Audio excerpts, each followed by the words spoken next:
When you think of the Masters, what pops into your head? It's probably this, right? Impossibly green fairways, those perfect azalea blooms. It's like a cathedral of golf. But here's the thing, that perfection, it's not an accident. It's manufactured. And behind that flawless facade is a whole world of carefully guarded secrets. So today, let's pull back the curtain and find out what they'd really rather you didn't know. We're gonna peel back the layers of golf's most mysterious, most secretive club. We're gonna look at the hidden practices, the kind of shocking policies, and the bizarre traditions that show you how this place really operates. And it all starts with one of the most sought-after invitations in the entire world. Okay, let's start with the first and maybe biggest secret. How do you even get in? You can forget about filling out an application or trying to get on some wait list. At Augusta, that's just not how it works. You don't find them, they find you. Think about this. The club keeps its roster at only about 300 members, and a spot usually only opens up when a member dies. Potential members are vetted completely in secret, a lot of times without them even knowing it, until one day an invitation just shows up.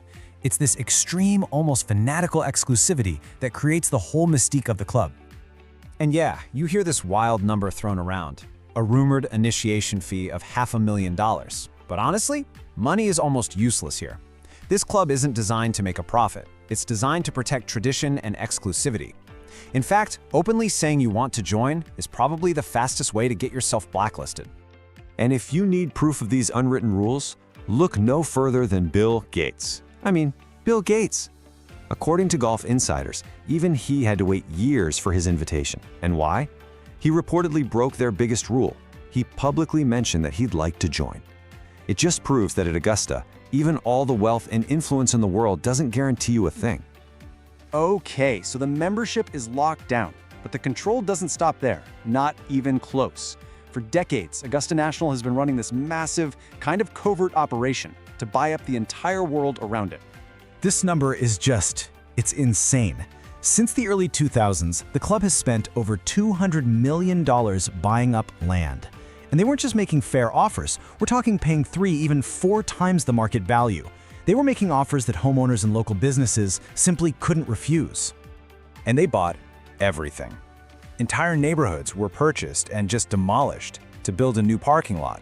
A shopping center, restaurants, all bought up and leveled to create what's basically a green moat that isolates the club and ensures total privacy and control over its borders. So, how did they pull this off so quietly? Well, this is the really clever part. These deals were almost always funneled through shell companies and other middlemen. This kept the name Augusta National completely out of the public record, which stopped prices from going crazy and kept their grand strategic plan a secret for years. Now we're going to go from the world around the course to the world directly underneath it, because that perfect, pristine surface you see on TV, that's really only half the story. Right below it, there's a whole high-tech network that makes all that magic happen. This is the hidden truth of Augusta.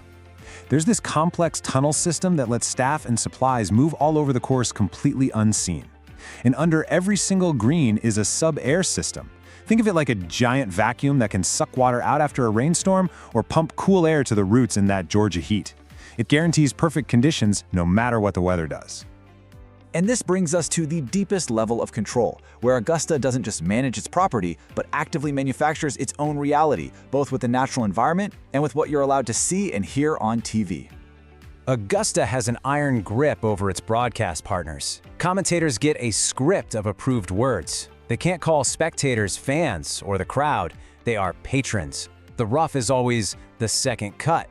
And if you break these rules, there are serious consequences. And this is the most famous example right here. Back in 1994, commentator Gary McCord used some colorful language to describe how fast the greens were, and he was banned permanently, never allowed to cover the Masters again. It's a pretty stark warning. You present Augusta exactly how they want to be seen, or you don't present it at all. Their control even extends to nature itself. Those iconic azaleas, their blooming is not left to chance. If an early spring means they might bloom too soon, groundskeepers will literally pack the roots with ice. If a cold snap delays them, they'll bring in heaters. The goal is perfection, right on schedule for the TV cameras. And it goes even deeper. There are rumors of sonic devices to control when and where birds are heard on the broadcast. Former staffers have even talked about how the water in Rays Creek was once dyed a more camera-friendly blue. It's all part of creating the Augusta bubble, an artificially perfect version of nature that exists for just 1 week a year. So why? Why all this secrecy, this obsessive, absolute need for control?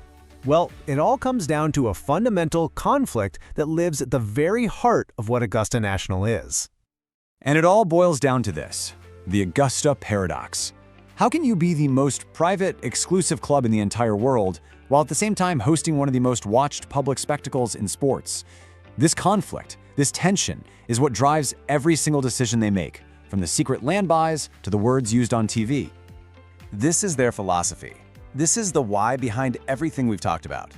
They believe that mystery creates prestige, that their long-held traditions give them the right to be this exclusive, and that to achieve that perfect beauty the world expects to see, well, that requires absolute, total control over every single detail. So in the end, we're left with this big question. The Augusta the world sees as a carefully constructed myth. There's a huge gap between the reality and the presentation. Is it the pinnacle of what golf can be? Or is it just a beautiful illusion, one that we, the patrons, are more than happy to believe in for 1 week every April?